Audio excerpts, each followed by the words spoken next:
വയനാടിന്റെ ടൂറിസം മേഖലയോട് അവഗണന തുടർന്ന് സംസ്ഥാന സർക്കാർ ഓരോ വർഷവും ലക്ഷക്കണക്കിന് സഞ്ചാരികൾ വരുന്ന ജില്ലയിൽ ബജറ്റിൽ പ്രത്യേക പദ്ധതികൾ പ്രഖ്യാപിച്ചിട്ടില്ല. മറ്റ് ജില്ലകൾക്ക് പ്രത്യേക പരിഗണന നൽകുമ്പോൾ വയനാടിനെ അവഗണിക്കുന്നതിന്റെ അമർഷത്തിലാണ് ജനങ്ങൾ.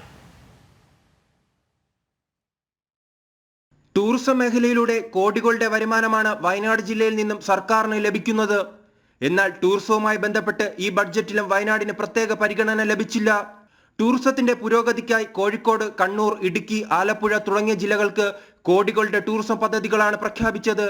അപ്പോഴും വയനാടിനോട് അവഗണന തുടരുന്നു. കൊല്ലം, തിരുവനന്തപുരം, കൊല്ലം, കോഴിക്കോട് അതുപോലുള്ള ജില്ലകൾക്കൊക്കെ കൂടുതൽ പ്രാധാന്യം കൊടുക്കുന്നു.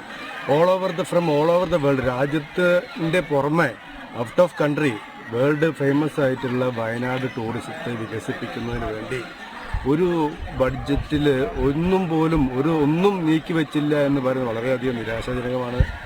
കേരളത്തെ പോലെയുള്ള ടൂറിസം മേഖലയ്ക്ക് വളരെ സാധ്യതയുള്ള ഒരു സ്ഥലമാണ് വയനാട്. അപ്പോൾ വയനാടിന് കൂടുതൽ ഒരു കരുതൽ നൽകി വയനാടിനൊരു ടൂറിസം മേഖലയ്ക്ക് വേണ്ടി ബജറ്റിൽ നല്ലൊരു ബജറ്റ് സംഖ്യ മാറ്റിയിരുത്തി കൂടുതൽ വികസിപ്പിച്ചെടുക്കാൻ കേരള സർക്കാർ ഈ ബജറ്റിൽ ഒട്ടും ശ്രദ്ധിച്ചിട്ടില്ല എന്നുള്ളത് വളരെ സത്യമാണ്. അതോടൊപ്പം കേരളത്തിലെ 20 ടൂറിസം കേന്ദ്രങ്ങളിൽ സഞ്ചാരികൾക്ക് ആധുനിക സൗകര്യങ്ങൾ ഒരുക്കുവാൻ 50 കോടി രൂപ വകയിരുത്തി. ഈ പദ്ധതിയിലും വയനാട് ഉൾപ്പെട്ടില്ല.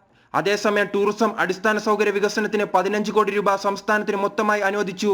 ഇതിൽ നിന്നും ചെറിയ വിഹിതം കിട്ടുമെന്ന പ്രതീക്ഷയിലാണ് ജില്ലയിലെ ജനങ്ങൾ. ജനം, വയനാട്.